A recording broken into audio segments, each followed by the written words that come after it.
வாழ்த்துவதும் அன்னை மகற்கிடையே அருமையில்லை என்பதனால் நின்னை விடத்து வரும் பொன்புகழ் சேர் தென்புலவர் தம்மை வணங்குகிறேன் தமிழ் புலவர் வாழியரோ என்று தமிழ் புலமைக்கு என் முதல் வணக்கம் சொல்லி தொடங்குகிறேன். நான் இந்த சமூகத்துக்கு வளம் சேர்க்க வேண்டும் என்று ஆசைப்படுகிறேன். ஒரு சமூகத்தின் மிகப்பெரிய வளம் எது தெரியுமா? மிகப்பெரிய வளம் நீர் வளம் என்பார்கள். அதனிலும் சிறந்தது ஒன்று உண்டு. நிலவளமா? அதனிலும் சிறந்த ஒன்று உண்டு. மலை வளமா? அதனிலும் சிறந்த ஒன்று உண்டு. இவை எல்லாவற்றையும் விட சிறந்த வளம் ஒரு சமுதாயத்திற்கு மனித வளம் என்பதை மறந்துவிடாதீர்கள்.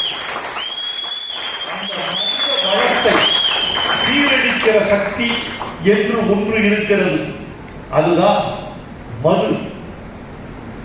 இந்த சபையில் கூடியிருக்கிற இளைஞர்களை கேட்கிறேன், வைரமுத்து, நீ சொல்லிவிட்டாய், நீ சொன்னதை நாங்கள் கேட்கிறோம். எங்கள் வாழ்நாளில் இதுவரை தொட்டாலும் தொட்டிருப்போம், தொட வேண்டும் என்று நினைத்தால் நினைத்திருப்போம், தொடாமலே இருந்திருப்போம். வாழ்நாள் முழுக்க மது புகை இரண்டையும் தொடுவதில்லை என்ற சத்தியத்தை எனக்கு கொடுக்கிறார்.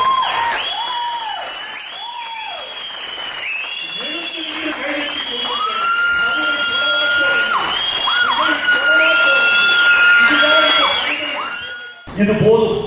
நல்ல தமிழர்களை உருவாக்குவதற்கு, நல்ல பேச்சாளர்களை உருவாக்குவதற்கு, தன்னிமிக்க குடிமக்களை உருவாக்குவதற்கு, நல்ல ஆற்றல் வாய்ந்தவர்களை உருவாக்குவதற்கு, தமிழில் பற்றுள்ள, இன்னும் சொல்ல போனால் இந்த வார்த்தையை அடிக்கோடிட்டுக் கொள்ளுங்கள், தமிழில் நம்பிக்கை உள்ள ஒரு தலைமுறை